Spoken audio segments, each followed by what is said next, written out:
naggamit sa mga retaso.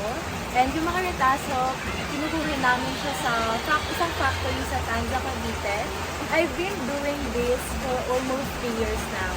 Start ako since almost first year college ako. Then, since yung advocacy ko is about sa advocacy, so parang nagtatry ako na parang gumawa ng kakaiba naman about sa environment.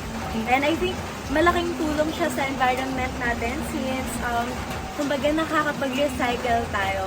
Yung relatives namin, may sarili silang mga tahian, so parang gumagawa din sila ng mga rag. So hanggang sa parang na-amaze ako, so parang gusto kong i-try. So nagpaturo ako sa kanila hanggang sa parang okay, nagustuhan ko na, gano'n. So hanggang sa naging part na siya ng advocacy ko. Meron kaming mga reseller, which is sila yung nagbebenta, sila yung nag-distribute.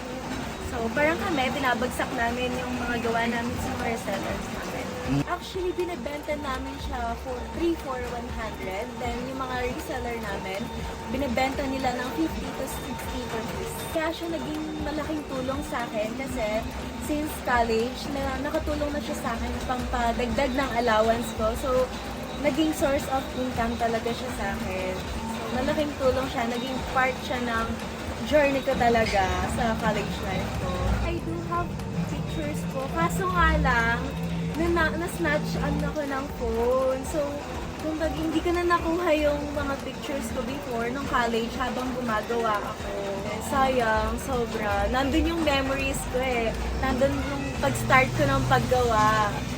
And ngayon, sobrang laking pasalamat ko dahil nalinya ako sa ganito. Natutunan ko kung paano gawin to dahil naging part nga siya ng advocacy ko. And right now, sa Miss Progress, ang project ko is about environment. Kaya sobrang natuwa ako kasi parang alam kong may alam na ako sa ganitong advocacy.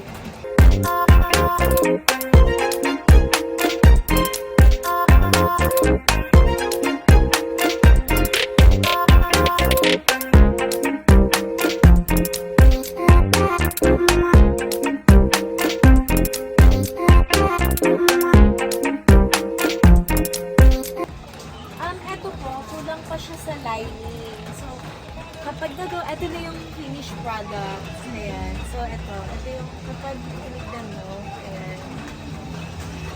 Ito, may lining na. Tapos, ito hindi pa siya gawa.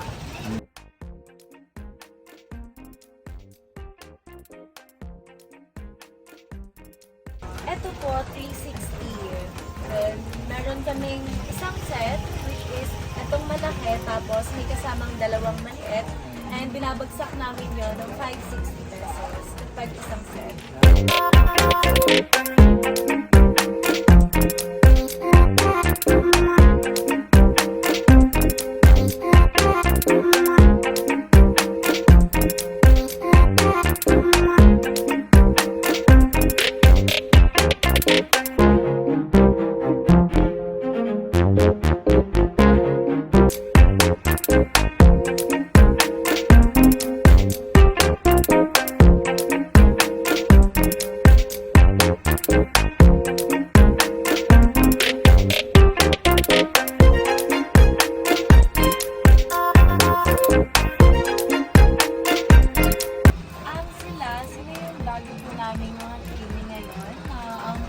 Ginagawa nila, dito rin sila kumukuha ng source of income dahil nga sila ay out of school youth.